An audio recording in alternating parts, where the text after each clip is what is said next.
Hi guys! Binenta pala ng asawa ko yung mga kalakal niya. Ayan, ang dami guys kasing mga pinagdanuhan niya ng TV tsaka computer. Sayang naman guys kung itatapon lang. Nabibili kasi to guys sa junk shop kaya binibenta niya. Ayan. Di ko alam guys kung magkano kaya itong mabibenta niya. Mura lang naman ng kilo niyan guys, pero sayang naman kung itatapon lang.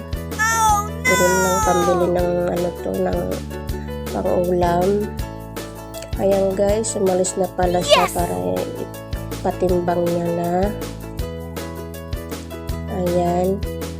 Pagdating pala niya guys, pinakita niya kung magkano siya. Tsaka sabi niya meron daw siyang nabiling yung gagamitin niya sa DIY lutuan. Ayan. Ayan pala guys yung nabili niya, o nabintahan niya. Tapos yan, nabili niya daw ng 30 pesos yung bakal, tsaka yung gagamitin niya sa DIY lutuan. Ayan. Tapos niya pala guys, winilding niya na guys, para paano daw maumpisa niya na yung ginagawa niyang DIY lutuan. Ang hirap talaga ngayon guys, kailangan madiskarte ka sa buhay dahil lahat binibili, lahat nagmamahal ng mga presyo ng bilihin. Kailangan marunong tayo sa buhay.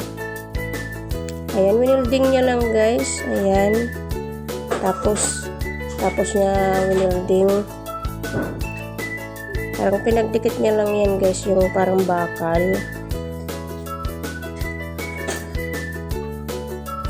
Ayan.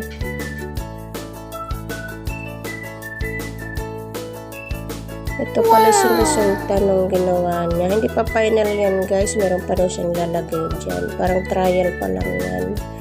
Ayan. Meron daw yan.